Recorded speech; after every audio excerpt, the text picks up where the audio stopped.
আসসালামু আলাইকুম। আশা করি সবাই ভালো আছেন। আমি চলে এসেছি আমার চ্যানেল হোম কুক বাই মুক্তা থেকে। বরাবরের মতো আজকেও একটি নতুন রেসিপি নিয়ে এসেছি, খিরসা। আর এটা আমি তৈরি করেছি খেজুরের গুড় দিয়ে।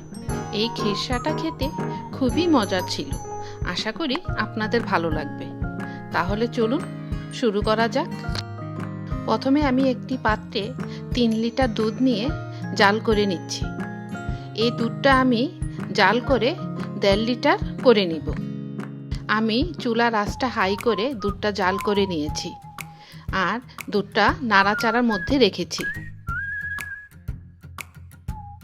আমি এখানে একটি বাটিতে 1/3 কাপ চালের গুঁড়া নিয়েছি আর সাথে অল্প পরিমাণ পানি দিয়ে গুলিয়ে নিচ্ছি।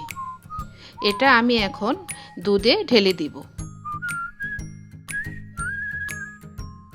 চালের গুঁড়াটা দেওয়ার পর আমি এটা চামচের সাহায্যে ভালো করে নেড়ে দিব। আর এই সময়টা চুলার আঁচটা আমি রেখেছি মিডিয়াম টু হাই।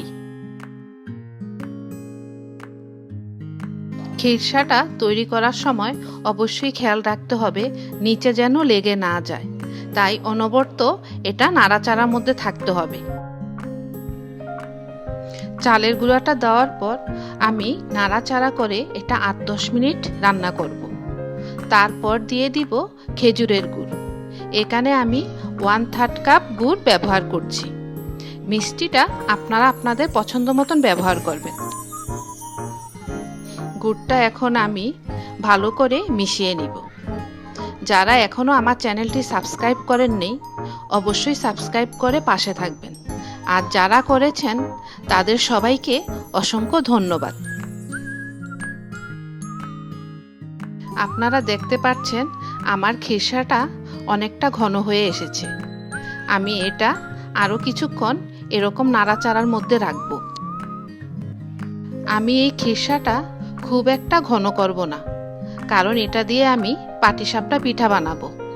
তাই এরকম একটা ঘনত্ব ভাব আসলে আমি নামিয়ে ফেলব। আপনারা চাইলে এটা আরেকটু জাল করে আরেকটু ঘন করে নিতে পারেন। আমি আপনাদের পরিবেশন করে দেখাচ্ছি। আর দেখতে পাচ্ছেন ঘনত্বটা কীরকম হয়েছে। আর এটা রেখে দিলে আরেকটু ঘন হয়ে যাবে। আশা করি আমার এই খিরসার রেসিপিটি আপনাদের ভালো লাগবে। ভালো লাগলে অবশ্যই ট্রাই করবেন। ভালো থাকবেন। ধন্যবাদ।